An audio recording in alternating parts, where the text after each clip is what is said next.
한 해를 마무리하는 12월, 라디오 서울과 함께 마음까지 따뜻한 겨울 보내세요. 강혜신의 오늘의 미국.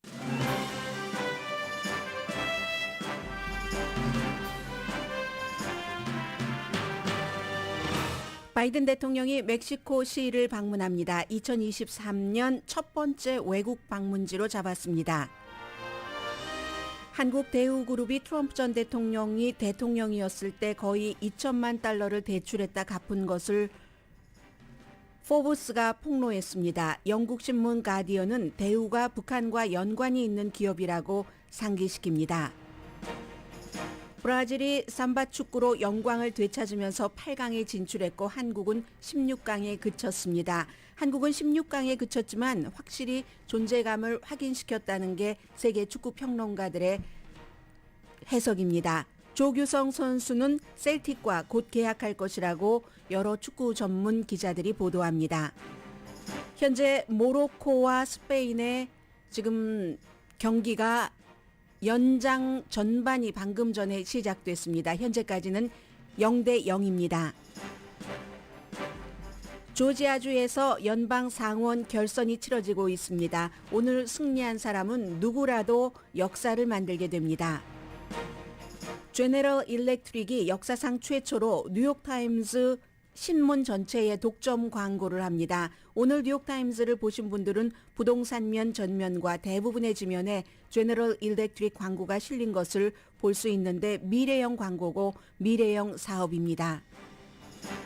나이키가 브루클린 네츠의 가드 카이리 어빙과의 계약을 공식적으로 끝냈습니다. 어빙이 반유대적 내용이 포함된 다큐멘터리를 홍보하고 한 달 만입니다. 미국인의 거의 반은 우크라이나가 가능한 한 빨리 러시아와 평화협상을 하도록 워싱턴이 압박해야 한다고 생각하고 반대로 우크라이나를 끝까지 지원해야 한다는 사람은 줄어듭니다. 우크라이나가 러시아 드론 공격을 사흘째 하고 있습니다. 여러분 안녕하십니까? 오늘의 미국 강예신입니다. 지금 의사당에서는 의사당 폭동 사건이 일어나고 1년하고도 몇 개월이 지났습니까? 그 뒤에 이제 의사당을 결국은 지킨 아주 영웅적인 의사당 경관 또 워싱턴 DC의 메트로폴리탄 경찰국의 경찰관 등에게 의회에서 최대의 감사함과 어떠한 그 영광 또 뭔가 최대한으로 저희가 생각하고 있습니다 하는 것을 표현하는 의회 메달을 수여하는 그 수여식이 있습니다. 의사당 폭동 사건에 대해서는 민주당은 이게 그 민주주의의 침해라고 얘기를 하고 공화당 의원들은 여러 가지 정치적인 이유로 그 같은 것에 조금 반대하는 입장이었지만 오늘 이 의사당을 민주주의의 보루를 지킨 의사당을 지킨 의사당 그 경관 법집행관들을 어떤 기린다기보다 살아계시는 분들 계시니까는요 그들에게 영광을 올리는 그 자리에는 뭐 낸시 펠로시 하원 의장은 물론이고 케빈 맥카티 하원 공화당 원내대표 또 미치 매코넬 공화당 상원 원내대표도 전부 위대한 분들이다 이렇게 한마디 하고 있고 지금 그 내용이 계속 진행 중에 있습니다. 그리고 혹시 조지아주에서 오늘 이 방송을 듣고 보시는 분들이라면 조지아주 너무 선거가 그동안 많아서 피곤합니다라고 얘기를 합니다. 실제로 조지아주의 연방 상원 선거가 2022년 선거에서 돈을 가장 많이 쓴 얼마라고 하던가요? 엄청나게 3,800만 달러 이상을 지출한 선거입니다. 두 후보가 이 돈을 다 끌어왔겠습니까? 당 차원에서도 엄청나게 지원을 한 건데 누가 당선되든지 조지아주가 그 아프리칸 아메리칸 인구가 많은데 조지아주에서는 처음으로 6년 전체 임기에 아프리칸 아메리칸 연방 상원 의원이 탄생하게 됩니다. 현재의 의원인 민주당의 라파엘 워너 의원이 임시로 뭐 2년이 채 되지 않았었죠. 그런 임시 임기였고 다시 선거를 하는 것이고 이 라파엘 워너과 마찬가지로 허셜 워커 공화당 후보도 아프리칸 아메리칸이기 때문에 지금 서로 아프리칸 아메리칸끼리 여러 유권자들 층 가운데서 아프리칸 아메리칸 유권자가 누구를 지지하느냐 거기에 따라서 결과가 나오게 될 것으로 보고 있습니다. 그래서 라파엘 워너 같은 경우는 뭐 마틴 루터킹 목사를 많이 얘기를 하고 본인이 마틴 루터킹 목사가 시무하던 그곳에서 담임 목사로 시무를 했었기 때문에 그런 전형적인 아프리칸 아메리칸의 그 행보라고 할까요? 아니면 이상을 얘기를 하는 것에 비해서 허셜 워커는 똑같은 아프리칸 아메리칸이지만 조지아주에서는 영웅이고요. 풋볼 스타로서 그는 오히려 라파엘 워너를 비난하면서 백인 복음주의자들의 이상을 얘기를 합니다.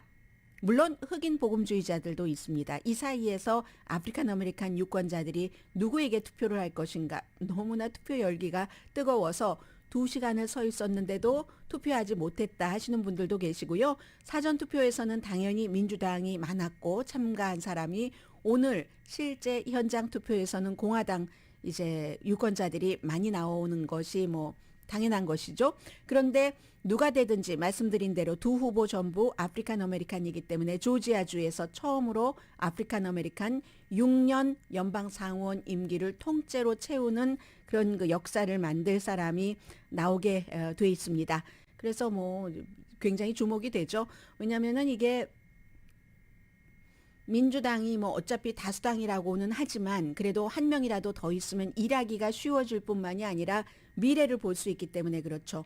2000 또 그 다음번에 선거에서 민주당이 아무래도 다수당을 차지하는데 이번에 하나를 갖고 있는 게 왜냐하면은 그 현직 의원의 여러 가지 장점이 있기 때문에 그래서 중요하고 그리고 여러 가지 문제 가운데서도 판사 인준이라든가 여러 가지 인준이 필요한 것은 전부 연방 상원이 맡고 있기 때문에 좀 수월하게 할 수 있어서 그러나 공화당에서는 그나마 이 트럼프 전 대통령이 어제도 무슨 화상으로 여러 가지 캠페인은 하고 있던데 현장은 아니지만 트럼프 전 대통령이 그래도 뭐 허셜 워커를 처음부터 딱 선택을 해서 여기까지 올렸네 하는 것이 될 수도 있고 또 공화당으로서도 50대 50에서 민주당이 부통령의 한 표 후보로 다수당이 되는 것과 49대 51은 다르기 때문에 오늘 굉장히 중요하다고 보시면 되겠고요. 그리고 우리가 이제 한국 축구가 끝났다고 해서 여기서 끝이다 하고 뉴스를 다 접어버리는 그럴 수는 없죠. 그럴 수는 없고 일단 아주 중요한 역사가 흘러갈 때는 한 번 정도의 되돌아보험은 있는 게 좋을 것 같고요. 그리고 어제 저도 가당치도 않다 이런 말씀을 하시는 분들이 많았지만 왜요? 뭐 포르투갈도 뭐 호날두가 등을 내주던데 그래서 뭐 골을 주던데 하면서 기적이라든가 아니면은 그 요행 같은 것을 기대를 해봤었잖아요. 그게 사실은 무조건적인 사랑일 수도 있고요. 그랬었는데 그런 일은 일어나지 않았고 어제 경기에 대해서 우선 얘기를 하고 현재 골을 넣은 것 같으네요. 안 넣나요? 네, 아직 안 넣었군요. 야, 모로코가 굉장히 잘합니다. 모로코가 이번에 이제 남아있는 한국, 일본, 호주가 아시아에서 이제 다 떨어져 나갔고 남아있는 팀 가운데서는 유럽의 최강팀이나 남미의 팀이 아니고는 모로코가 유일합니다. 그래서 모로코가 또 FIFA 랭킹도 22위인데 지금 스페인과의 경기에서 별로 뒤지지 않고 일단 승점은 하나도 서로 내지 못한 채 연장전 전반전이 시작이 됐거든요. 그래서 현재는 이게 어떻게 될지 모르고 터프한 게임입니다. 모로코에게. 그렇지만 전문가들은 불가능한 게임은 아니라고 보고 있고 그리고 오늘 11시에는 포르투갈과 스위스가 15위, 포르투갈이 우리가 경험을 했었던 9위인데 전문가들은 포르투갈이 승리할 것으로 예상을 합니다. 브라질이 어제의 그 경기에서 유력한 후보로 다시 한번 확인이 됐는데 네이마르 복귀보다도 반짝반짝이는 그 재능인들이 굉장히 많았잖아요. 어제 한인들이 이 경기를 본 것과 해외에서의 전문가들의 시각은 다른 것 같습니다. 그리고 한인들은 저는 가장 그 두 가지에 말초적이었던 게요. 4골을 넣고 나니까 박스가 중계를 하지 않았습니다. 더 이상 뭐 다른 거 얘기하고 하고 그래서 저도 텔레문도로 봤거든요. 그게 하나가 있었고 그리고 너무너무 재미있는 경기였다고 얘기하는데 여러분 재미있으셨어요? 저는 보통 많은 축구 전문가들이 너무 재미있어서 끝나지 않았으면 좋겠다 했다는데 왜 안 끝나지? 왜 이렇게 길지? 왜냐하면 경기 자체를 재밌게 보는 게 아니라 브라질 선수들이 춤추듯이 막 월추를 추듯이 하고 이렇게 할 때 겁이 나서 차라리 빨리 끝나는 게 낫겠어. 물론 뒤에 한 골에 안도감을 주는 것이 있었지만 그렇게 생각해서 야, 이게 참 사람마다 보는 게 다르구나. 거기에 감정이 이입되기 때문에 축구에 팍스가 중계하지 않았다. 중계를 중단했다와 빨리 끝났으면 하는 게 이제 저의 마음이었는데 그 전에 일본 대 크로아티아도 결국은 어제 이 시간에 그 페널티킥으로 크로아티아가 이겼는데 일본의 경우는 그 사무라이 블루, 이 사무라이가 준비는 굉장히 잘하죠. 무기를 갈고 닦고 하는데 그 사무라이들이 적에게 대해서 두려움을 느끼면 그렇게 잘 준비한 무기를 제대로 쓰지 못한답니다. 그런데 페널티킥이라는 승부차기라는 것은 경험이 굉장히 중요하잖아요. 이 일본이 크로아티아에 비해서 경험이 없었기 때문에 결국은 그 승부차기에서 끈질기고 경쟁력이 치열한 두 팀이 승부차기에서는 그야말로 이 크로아티아의 일본이 무너질 수밖에 없었다. 마치 연습을 안 한 듯이 보였다. 연습을 안 했다기보다는 얼마나 그 무게감이 있었겠습니까? 그런 것을 경험하지 못한 거죠. 크로아티아 선수들보다. 그래서 이제 크로아티아가 동점골을 터뜨렸을 때까지만 하더라도 일본이 굉장히 침착했었는데 물론 이제 그 도미니크 그 리바코비치의 역사적인 총력전 같은 것도 있었지만 그렇지만 결국은 이제 그 뭔가 부족한 거예요. 이 미국이 네덜란드에 그냥 완전히 허물어지듯이 그런 식으로 그렇게 끝났고 브라질은 어제를 브라질의 밤이라고 봅니다. 한국이 브라질에 대패했다 이렇게 본다기보다 해외의 축구 전문가들은 한국이 브라질의 적수가 되지 못했다가 아니라 브라질이 너무너무 잘하더라. 여러분은 어떻게 느끼세요? 지금 생각해보면 브라질이 너무너무 잘하더라. 브라질의 축구는 어떤 때 현실보다 낫다. 제가 이제 지금부터 말씀드릴 것은 주로 그 가디언의 여러 군데에 지적을 하지만 가디언의 이름을 제가 미처 적어오질 못했어요. 가디언의 그 기사를 중심으로 전해드리겠는데 브라질의 축구는 어느 때는 현실보다 훨씬 나은데 어떤 때는 다른 팀보다 그렇게 재능이 많으면서도 죽어라 하고 경기하지 않고 슬렁슬렁 하는 것처럼 보이는 때도 있는가 하면 어떤 때는 이유도 없이 그냥 못하기도 하고 2014년 독일에게 7대 1인가로 졌었잖아요. 그런 때 그러나 어제는 한국을 4대 1로 이겼는데 브라질이 대단히 끝이다. 이제 한국에 대해서는 조금 뒤에 말씀을 드리겠습니다.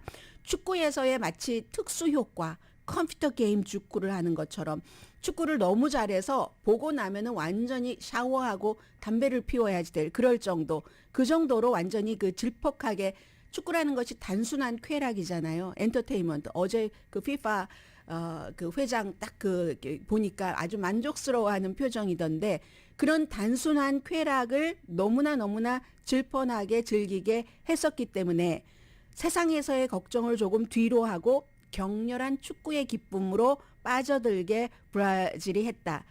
가디언의 조나단 리우 기자가 쓴 글입니다. 브라질은 정말 좋았습니다. 이렇게 표현을 했죠.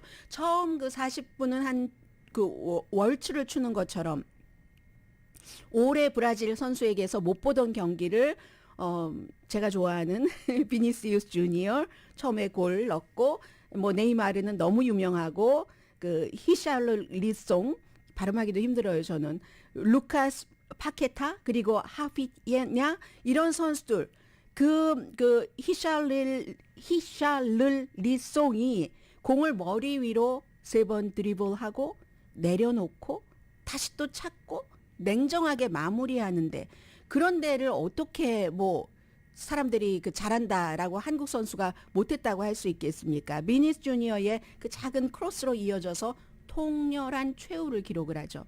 삼각형, 사각형, 이름 지을 수도 없는 그런 모양 같은 것을 만들면서 안무라고 표현을 합니다.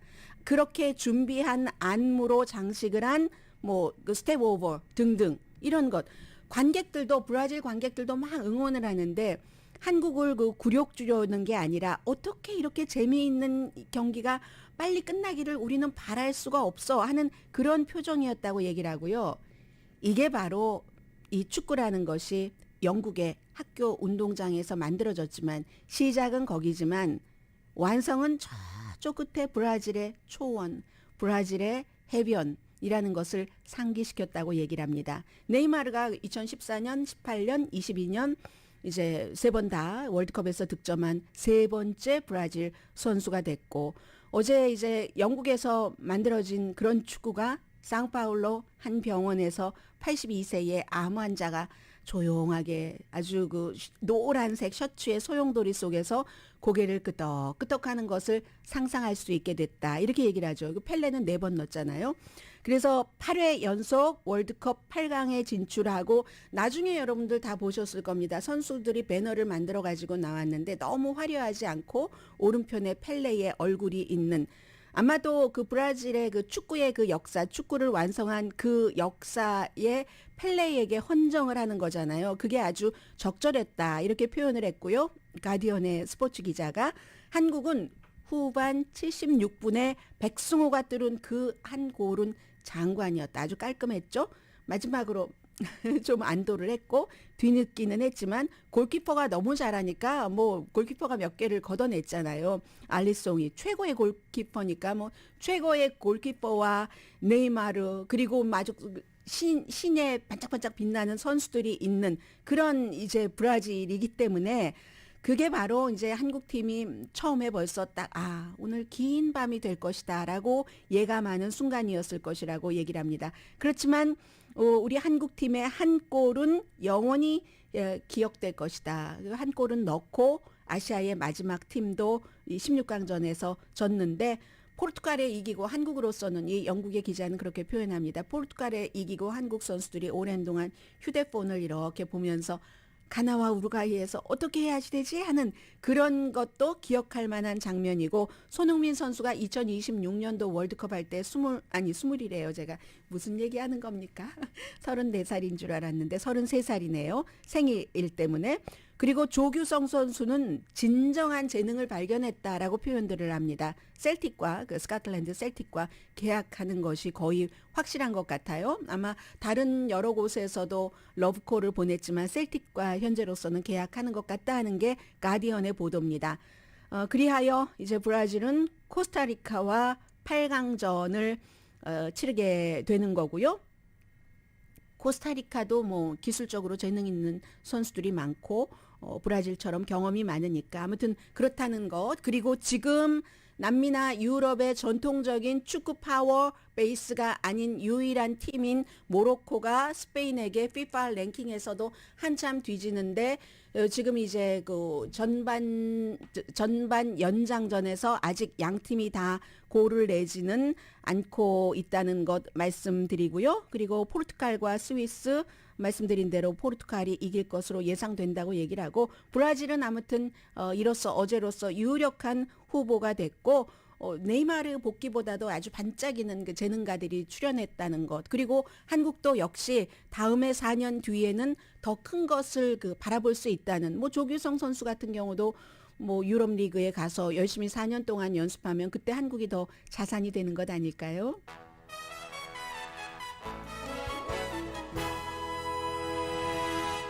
이렇게 대강은 마무리할 것 같습니다. 그런데 지금부터 이제 정말 재밌는 경기들이 있죠. 오늘 모로코가 저는 상당히 결과가 궁금하고요. 오늘의 미국은 유한양행 뉴오리진 건강식품과 유정란 배반엽 줄기세포 화장품 전문회사 셀리온, 이민법 가정법 전문 제인정 종합법률사무소, 프리미엄 고기 쌈밥 전문 레스토랑 쌈, 재래식으로 직접 만든 검정콩 생순두부, 수라원 순두부, 한국 홈쇼핑 공동펀입니다. 잠시 뒤에 한국 언론이 딱 보도하는 것 거기까지 그리고 미국 언론이 보도하는 것 그 이후에 관한 기사가 있습니다. 그리고 또 다른 내용 잠시 뒤에 보도합니다.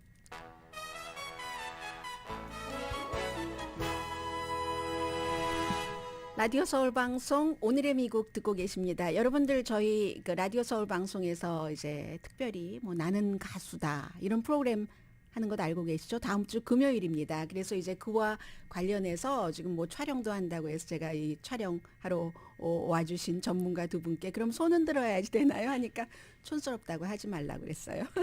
그래서 그랬고요. 지금 그래서 촬영 중이고 저는 뉴스 이어가겠습니다.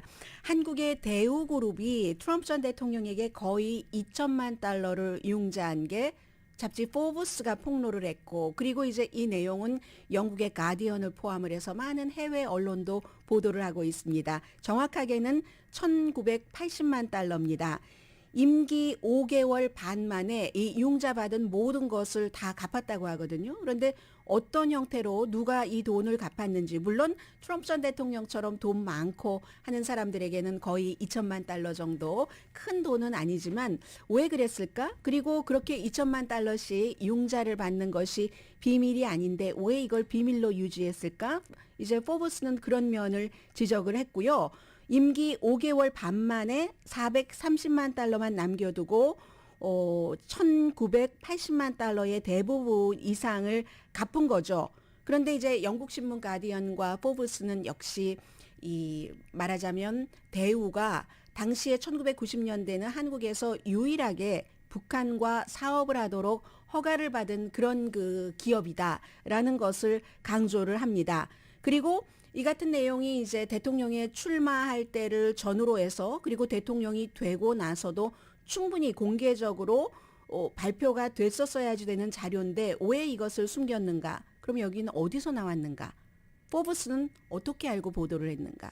뉴욕 검찰이 트럼프 전 대통령 사업거래에 대해서 많이 지금 추적을 하고 있잖아요. 그렇게 알아냈다는 겁니다. 물론 그렇다고 이 모든 것들이 다 불법이다라고만 볼 수도 없고 왜냐하면 뭐 이 빚 자체를 트럼프 회사, 트럼프 오가니제이션이 갖고 있었는가 아니면 개인이 100% 갖고 있었는가 거기에 따라서도 상당히 다르고 그러면 법의 허점을 이용한 것이었는가 뭐 이런 문제는 또 뭐 전문가들이 파헤치겠죠. 그런데 대통령이었을 때 만약에 사람들이 대한민국에서 유일하게 과거에 북한과 사업을 하도록 허락을 받은 기업 대우로부터 융자를 받았다는 것을 알았다면 이거 이해상충이다라고 할 수도 있잖아요. 나중에 또 트럼프 전 대통령이 북한의 김정은 위원장과 만나서도 뭐 어디 강변에 뭐를 지으면 좋겠다고 부동산 개발을 하면 좋겠다고 했었으니까. 그런데 얼마나 미국이 허술하냐 하는 것을 잡지 포브스와 많은 언론이 전하고 있습니다. 그가 대통령에서 떠나고 1년 반이 지나고도 아직까지 이게 드러나지 않았었다는 그런 것. 그렇다면 2024년도 다시 트럼프 전 대통령이 또 이용할 수도 있는 그런 가능성이 있다는 거죠. 물론 대우그룹과 트럼프 전 대통령은 사업을 한 기간이 25년이 넘는답니다. UN 본부 인근에 있는 트럼프 타워 무슨 여러 가지 한 6개 정도 프로젝트를 같이 개발하면서 그때 대우가 처음으로 이제 한 2,500만 달러 정도를 투입을 하기 시작하지 않았을까 하는 1996년부터 99년부터 2007년까지 뭐 여러 가지 프로젝트를 했고 그리고는 이제 이럴 때 급기야네요. 채권자가 된 거죠. 미국에서는 이제 앞으로 트럼프 전 대통령이 무엇을 위반했는가 뭐 이런 것을 조금 파헤쳐야지 되고 트럼프 오거니제이션 그 회사의 내부 기록에는 대우에서부터 거의 2천만 달러를 융자받았다가 언제 갚았다 하는 게 있답니다. 그런데 왜 공개 기록에는 이게 없었는가 이런 부분이요. 그래서 글쎄요 여기서 뭐 더 많은 것이 나올 수도 있다고 믿어지는 그런 그 기사고요. 바이든 대통령은 2023년도 첫 번째 외국 방문지로 멕시코 시리를 잡았습니다. 대통령이 되고 나서 첫 번째 국빈으로 프랑스의 이마누엘 마크롱 대통령을 지난주에 백악관으로 초대를 해서 사흘이나 그것도 융숭하게 대접을 했는데 멕시코 시리를 방문하면 왜 그러겠습니까? 이민 문제 때문에 그런 거죠. 불법 이민을 막기 위해서는 정치도 필요하고 정책도 필요하다는 겁니다. 정책은 대통령의 정책뿐만이 아니라 그 입법이 있어야지 되는데 의회에서 입법이 나올 수가 없기 때문에 앞으로 더 힘들겠죠. 공화당이 이제 하원의 다수당이 되니까 그렇기 때문에 불법 이민, 남부 국경을 통해서 불법으로 들어오는 사람을 막으려면은 이제 정치가 필요한데 그 정치를 멕시코 대통령과 하겠다. 해서 멕시코의 대통령 안드레스 마누엘 로페스 오브라도르를 만난다는 건데 안보 강화하는 것 중에서 멕시코가 막아달라 하는 것을 부탁하러 가겠죠. 당연히. 중간 더 멕시코보다 남쪽에 있는 나라에서 멕시코를 거쳐서 북쪽인 미국까지 오잖아요. 그런 것. 그리고 뭐 올해 얼마 남지 않았는데 올해 그 Three Amigos 서밋이라고 부르죠. 왜냐하면 이 세 명의 아미고들 미국 대통령, 캐나다 대통령, 러시아 대통령 만나는 것. 여기에 이제 저스틴 그 트루도도 와서 올해도 이제 북미 리더의 회담이 있고 역시 이 문제를 의논을 한다고 합니다. 공화당이 지금 바이든 대통령을 많이 공격을 하고 있습니다. 특히 이민 문제에 대해서. 그리고 멕시코 대통령이 기억나시죠? 지난해에 뉴스로 전해드렸는데 잊으셨어도 제가 말씀드리면 기억나실 겁니다. 로스앤젤레스에서 미주 정상회의라는 게 열렸습니다. 그래서 이제 많은 나라 국가들의 지도자들이 왔었는데 멕시코 대통령이 안 왔어요. 당시에 이제 그 쿠바, 뭐 니카라과, 베네수엘라 이런 국가의 지도자들을 초대하지 않았다 해서 바이든 행정부에 항의하는 뜻으로 멕시코 대통령이 오지 않았었습니다. 그 전에 트럼프 전 대통령 시대에는 뭐 국경의 문을 닫는다고 위협을 했고 그래서 멕시코에서 약간 좀 그 어떠한 그 미국에 좀 맞춰주는 그런 행보도 했고 지금도 한 6천 명 정도의 방위군과 군인들이 멕시코 그 남쪽의 국경 그리고 미국과의 국경을 지키고 있다고 하는데 그래서 10월 달에 기록적으로 많은 불법으로 어딘가를 넘어서 미국으로 가려고 하는 사람들을 체포를 했는데 그게 굉장히 많은 숫자랍니다. 그런데 바이든 행정부는 공화당 행정부가 아니라 민주당 행정부죠. 민주당 행정부는 미국이 과거에 이제 여러 가지 정치적인 문제로 남미에 대해서 가혹하게 했고 그 가혹하게 한 게 어떤 때는 독재자를 지원한 때도 있잖아요. 미국에 유리하다면서. 그게 또 미안하기도 하고 하니까 어느 정도의 난민은 받아줘야지 된다는 생각이 민주당의 생각입니다. 그렇기 때문에 이제 바이든 대통령은 멕시코 대통령과 좀 덜 넘어오도록 여러 가지 그 협력을 해달라고 부탁을 하면서도 합법적인 이민과 또 합법적으로 난민 신청하는 사람들을 돕기 위한 정책은 여전히 가지고 가고 싶어 합니다. 그런데 그 같은 바이든 대통령의 정책이 성공을 하려면 멕시코가 홀드해 줘야지 되죠. 멕시코가 협조를 해줘야지 됩니다. 또 하나 있죠. 트럼프 전 대통령 시대에 코비드 19이 시작됐고 당시에 코비드 19 때문이다 하면서 타이틀 42라는 것을 발동을 시켰습니다.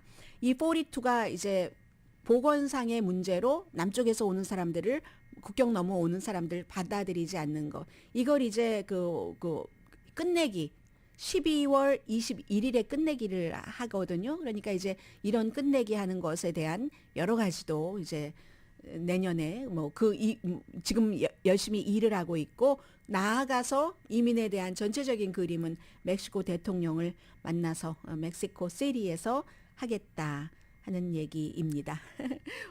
저희 텔레비전 제 앞에 두 개가 있는데요.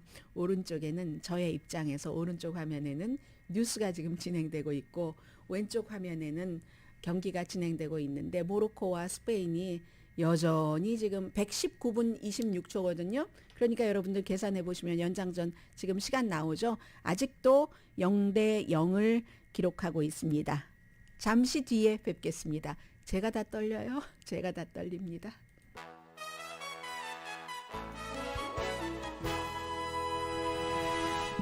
라디오 서울 방송 오늘의 미국 듣고 계십니다. 네, 오늘의 미국이 끝나기 전까지는 그 모로코 FIFA 랭킹 22위 그리고 스페인 7위의 경기가 끝날 것 같습니다. 지금 그 연장전 전반전 치르고 있고요. 가벼운 뉴스부터 할까요? 네, 가벼운 뉴스부터 하나 전해드리고 나이키가 브루클린 그 네츠의 가드 그 카이리 어빙과의 계약을 공식적으로 끝냈는데요. 한 달 정도 걸렸죠. 처음에 뭐 요즘 미국에 뭐 유명한 사람들이 많이 하고 있는 그런 여러 가지 소셜 미디어에 뭔가를 잘못 올린 거죠. 처음에 좀 본격적인 사과를 하지 않다가 그러다가 뭐 사과를 하긴 했어요. NBA 커미셔너가 이거 뭐야? 뭐 제대로 사과를 해야지라는 투로 얘기를 하고 나니까 문제는 이 어빙이 반유대적인 내용으로 많이 가득 차 있는 다큐멘터리를 그 소셜 미디어에 홍보를 한 겁니다. 그리고 나서 이제 나이키가 그 당시에도 뭐 조금 지나고 나서 더 이상 우리 나이키의 선수가 아니다 하고 관계를 11월 달에 중단을 했고 오늘 공식적으로 그러니까 그 스폰서십을 중단을 한 겁니다. 이 농구 스타가 돈 많이 벌 텐데요. 얼마나 되나요? 적어도 한 1,100만 달러 정도 된다고 하는데요. 나이키 2011년도에 광고를 시작해서 더 이상은 이제 정말 대단히 파워풀하고 대단히 재능이 있고 하는 그 카이리 어빙의 나이키 운동화가 나오지 않게 됐습니다. 나이키는 당연히 이제 많은 기업인들이 하는 얘기와 똑같이 우리는 혐오 발언에 무조건 반대한다. 반유대적인 것에 비난을 한다라고 얘기를 했고 블루클린 네츠도 출장 정지시켰잖아요. 그랬다가 이제 그 정지 기간은 풀려나서 다시 복귀를 했는데 커미셔너가 NBA 그 커미셔너도 이런 사람을 그냥 사장할 수는 없죠. 여러 가지 그 게임의 엔터테인먼트적인 요소 또 돈 제일 중요한 것은 스포츠니까 돈이니까 아담 실버가 내가 직접 만나보니까 뭐 처음에 사과를 제대로 안 한 건 실망했지만 그 사람 절대로 반유대주의자 아니야 이렇게 다시 이제 포용을 했습니다. 그리고 이 내용은 여러분들이 이제 저희 회사에도 이제 광고주 분들이 많이 계시잖아요. 그래서 이제 광고를 받아들이는 회사에서는 어떻게 하면은 광고주 여러분들께 득이 될까를 연구를 하고 광고를 하시는 분들은 아무리 작은 광고라도 제가 광고를 하는 본인이 그 돈보다 훨씬 많은 효과를 원하십니다. 그래서 제가 지금 말씀드리는 것은 뉴욕타임스와 광고주인 제너럴 일렉트릭이 미국에서 가장 존중받는 회사이기도 하잖아요. 직원들이 다니고 싶어하는 그런 회사. 어떻게 이 두 회사가 큰 회사들이지만 뭔가를 전형적이지 않은 일들을 하는 겁니다. 어떤 형태로든 그 내용을 전해드리고 싶어서 이 기사를 선택을 했습니다. 저는 디지털로 뉴욕타임스를 봅니다. 해서 페이퍼판을 다 못 봤거든요. 월스트리트저널 같은 경우는 페이지가 다 나오고 뭐 광고면도 나오고 하는데 뉴욕타임스는 그 페이지를 디지털로 눌러도 그게 제대로 안 나와서 제가 정확하게 다 계산을 해볼 수는 없었고 뉴스에 의존을 해서 말씀드리지만 여러분들께서 오늘 뉴욕타임스를 보신다면 특히 뭐 부동산판 같은 데는 완전히 제너럴 일렉트릭의 독점이라고 하고 대부분의 페이지에 20개가 넘는 제너럴 일렉트릭의 광고가 들어간답니다. 어떻게 했느냐면은 그래서 제너럴 일렉트릭이 역사상 최초로 뉴욕타임스 뭐 부동산 편 전체 그리고 다른 171년 역사입니다. 뉴욕타임스가 대부분의 페이지에도 독점 광고를 하는데 미래를 보여주는 겁니다.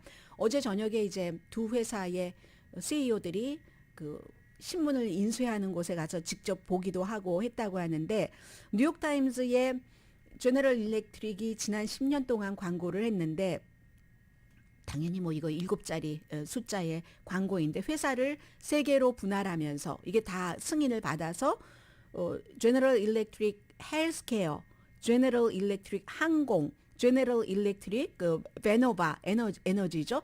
다 첨단 산업을 하는 겁니다. 제너럴 일렉트릭이. 이렇게 해서 분할을 하면서 뉴욕타임스 광고팀과 같이 일을 하면서 새로운 대화형 광고를 상품으로 내놓는 겁니다. 저희 회사만 하더라도 뭐 라디오가 있고 한국 TV가 있고 또 그 TV 가이드가 있고 뭐 이렇게 있잖아요. 신문도 있고 이렇게 패키지로 많이 하고 있는데 지금 뉴욕타임스와 제너럴 일렉트릭도 뭔가 다른 회사들과는 다른 것. 그래서 예를 들면은요. 한 페이지는 시각적인 가이드를 하는데 뭐 퍼즐 상을 받은 그런 사람이 뭔가 이렇게 퍼즐로서 제너럴 일렉트릭의 메시지를 딱 포커스를 둬서 전한다던가 그런 식으로 22페이지는 풀 컬러라고 하고 있거든요.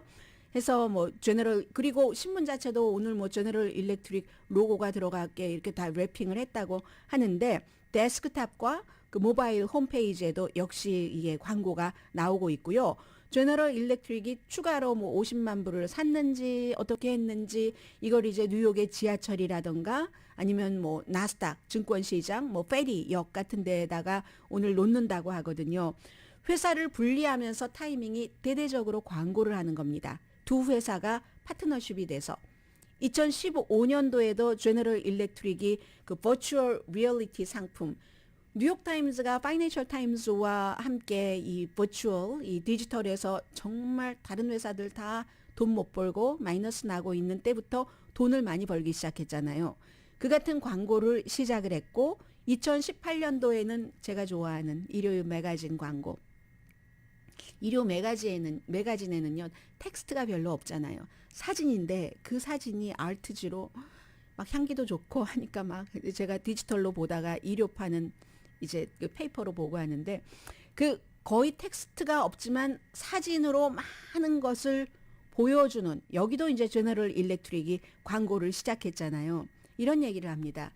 스토리텔링의 그 퀄리티, 물론 뉴욕타임즈가 갖고 있는 컨텐츠 자체가 세계 최고의 신문이니까 그런 곳에 제너럴 일렉트릭이 광고하는 자체도 제너럴 일렉트릭도 최고의 회사고 뉴욕타임스도 최고의 회사인데 이렇게 저렇게 광고를 하면 서로 퀄리티가 높아지는 거잖아요.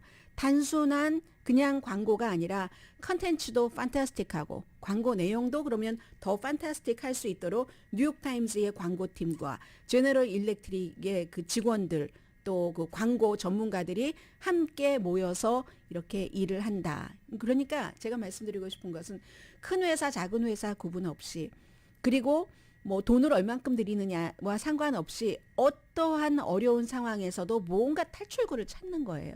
탈출구를 찾아서 창의적인 방법으로 사업을 이끌어가는 뉴욕타임스와 제너럴 일렉트릭의 어떤 뭐 정신이라고 할까요? 또 정신만 있으면 뭐합니까? 추진력이 있어야죠. 이렇게 실행을 하는 그것을 여러분들께 말씀을 드렸습니다. 요즘 그 월드컵을 보면서도 굉장히 많이 느끼고 있어요. 정말 뭐 손흥민 선수가 얘기를 했었던 것처럼 never give up 같은 이런 얘기들이요. 잠시 뒤에 뵙겠습니다.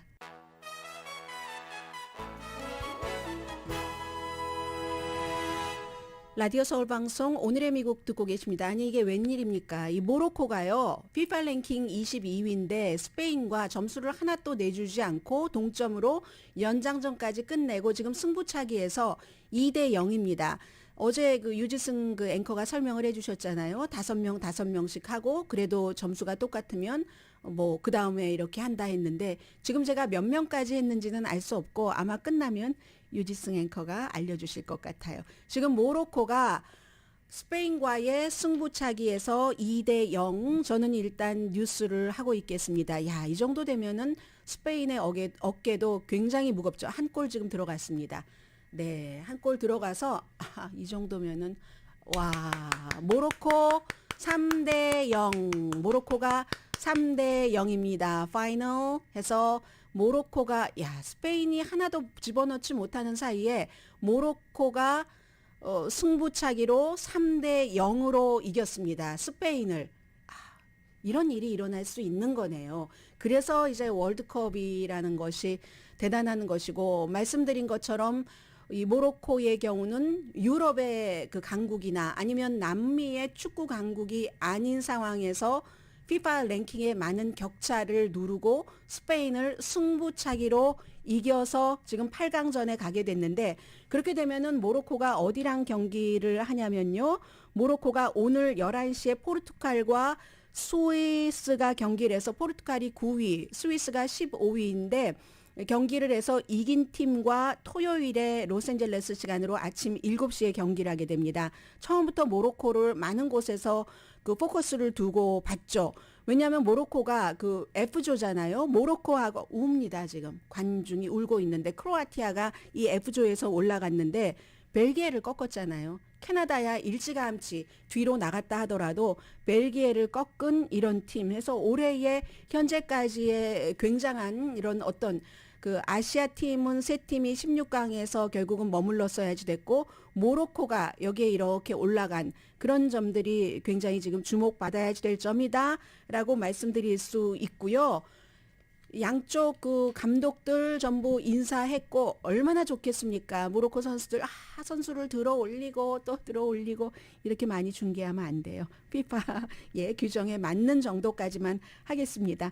일단 헤드라인에 여러분들께 전해드렸었던 미국인의 거의 반은 우크라이나가 러시아와 협상을 하도록 워싱턴이 압박을 해야지 된다라고 생각을 합니다. 모로코에 지금 여러 가지 경기가 끝난 뒤에 종교적인 그런 그 선수들의 표현이 있고, 스페인 선수들은 또 오늘따라 또 굉장히 그 유니폼이 그 하늘색, 밝은 하늘색인데 울음, 그 덩치 큰 선수들의 졌을 때의 울음 아시죠? 지금 그런 모습들 보이고 있습니다.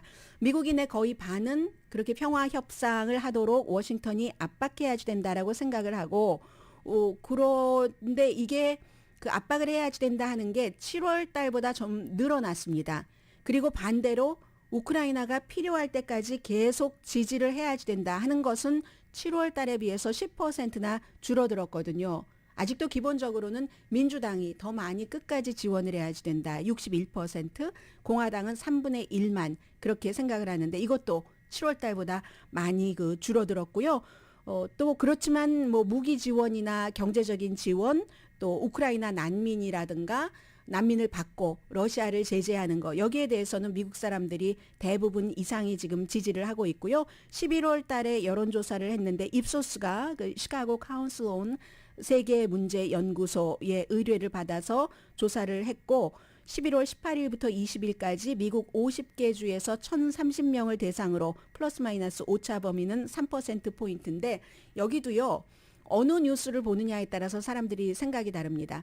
팍스 뉴스를 보는 사람은 우크라이나가 이길 거야 라고 생각하는 비율이 26%인데 팍스와 가장 반대적인 극좌라고도 볼 수 있는 MSNBC를 믿고 있는 사람은 우크라이나가 이길 거야 48%, MBC 36%, PBS 33%, CNN 32%입니다.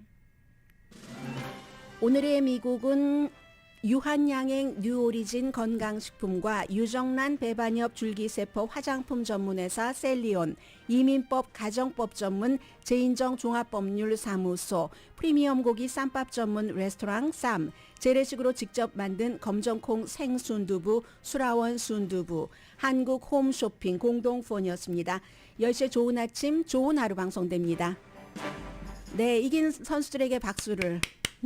네, 모로코가 승부차기 3대 0으로 어제보다 격차가 더 심하죠. 스페인을 이겨서 8강 진출이 확정이 됐고요.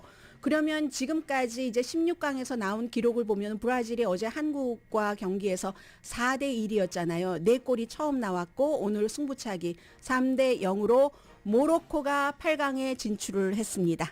강혜신이었습니다.